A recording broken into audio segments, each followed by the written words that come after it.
We're in Portugal, on the southwestern edge of Europe, a country of stunning landscapes and a wild, rugged Atlantic coastline. I'm fascinated to discover more about Portugal. I've heard that there is real design ambition here and an exhibitionism below the surface.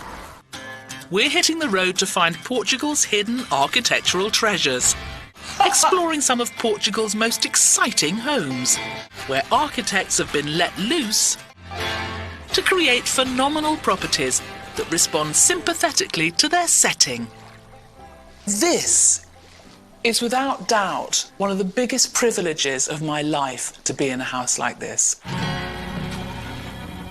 We're starting in a beautiful and windswept region west of Lisbon, known as the Portuguese Riviera. And tucked away somewhere in this exclusive seaside neighbourhood is a discreet and beautiful modern home. You got the address there? Yeah, I think it says it's on the left here somewhere. It says we're here. Oh.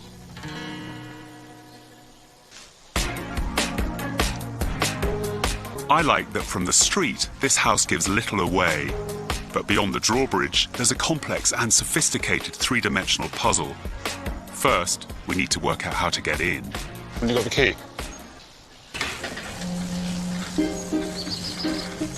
A moving hedge.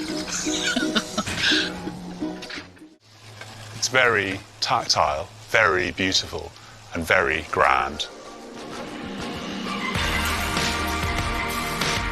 This stunning family villa is a masterclass in understated beauty. Light and shade dance bewitchingly through the minimalist, stylish interior.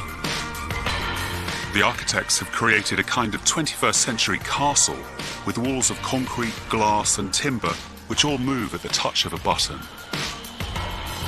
The moving walls mean that this is a house that works with the landscape as well as the highly changeable weather.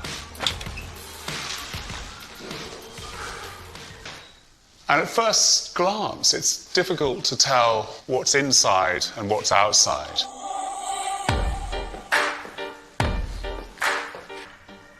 Gosh, this is good.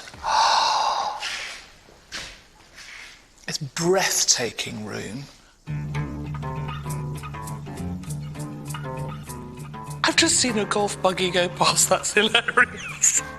It's got the most amazing view in the world, and then there's a load of people with sun visors on zooming past. Because Portugal is one of the golf capitals of the world. But this house has many other interesting surprises. Oh. This is the room, isn't it? So that's a second swimming pool? That's the second swimming pool on the roof. The courtyard is designed to keep out the strong winds that come in from the Atlantic, but is also where the combination of light and water is used in a very architectural way. It's a two-pool house. That's my dream house, a two-pool house. Actually, a single-pool house is my dream house, so a two-pool house is just, it's unimaginably marvellous. It's so glamorous, Piers, isn't it? It's lovely, but it also is a very sensible way of making a space in a hot climate, because in summer you can cross-vent all of this and use it, you're in the shade, but in winter you can use this to have lunch, to hang around, it's great. Inside Wall House's heavy exterior shell is a family home. Above a basement, with guest bedrooms, a garage and a recreation room are the main living spaces. An open-plan kitchen and sitting room are arranged around the enclosed courtyard and pool. Above are 3 family bedrooms, bathrooms and a series of balconies, all overlooking a transparent swimming pool. This creates a canopy for the courtyard below, providing a beautiful quality of light.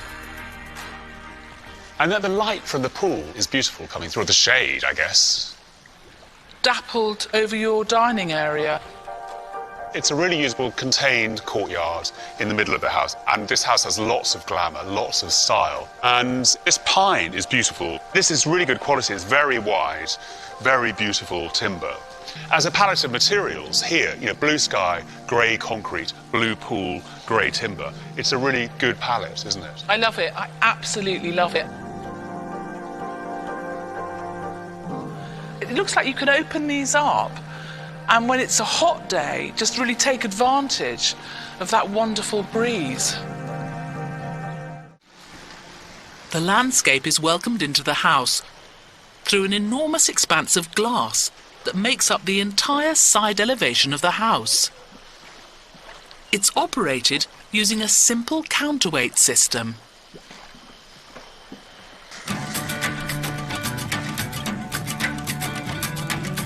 This is a fully automated house, and major walls can move and disappear depending on the prevailing weather conditions. Most houses have doors and windows that open, but this house has walls that move, big pieces of wall that move in different configurations, and they're made of timber, concrete, glass, and all of those things together provide a range of different spaces. It's really unusual, actually.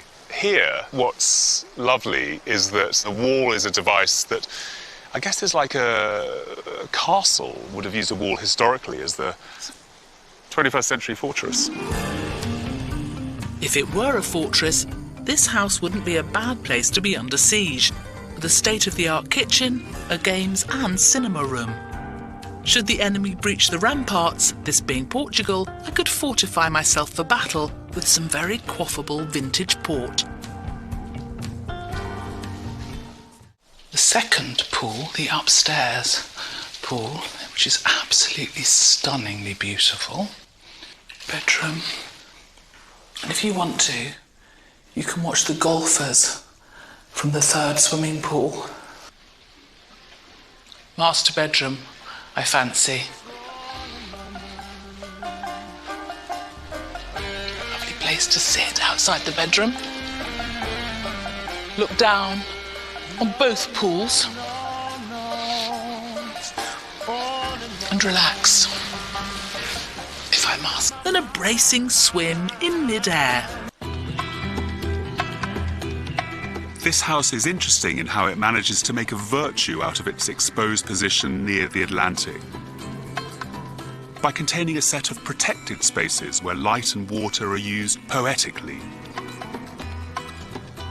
I'm meeting the architects who designed this house, Marco and José.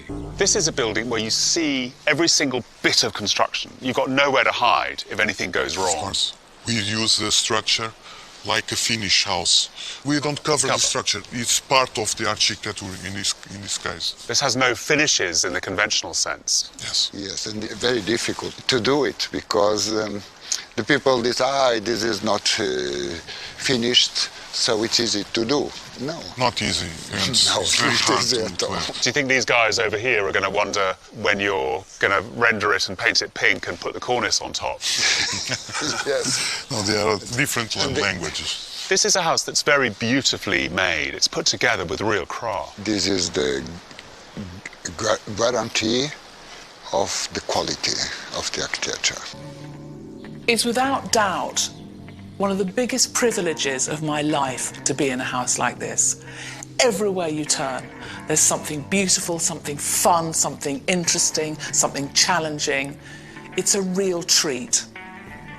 I'm really struck by this house as a sort of mini citadel in some ways. Yeah. It has a bounding fortress-like wall that keeps the outside out, and the wall is the device that deals with keeping the city, the neighbours, the weather at bay. Deals with views, views in, views out, all of that sort of stuff. Deals with arrival across that drawbridge. In a way, it is another world in here. It's interesting, the house, isn't it? Because everywhere you look when you first arrive is closed off. But now that we've started to open up all the sides of the house, the walls of the house, it becomes an entirely different living space.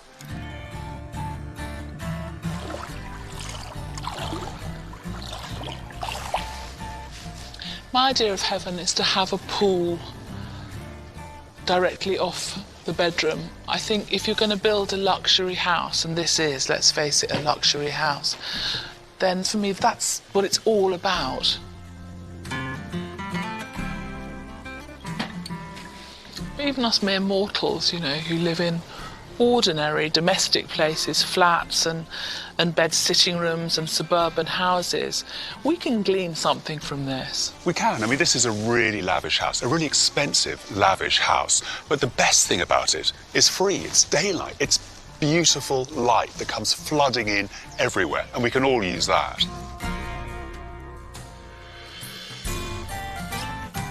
Shh, don't say anything.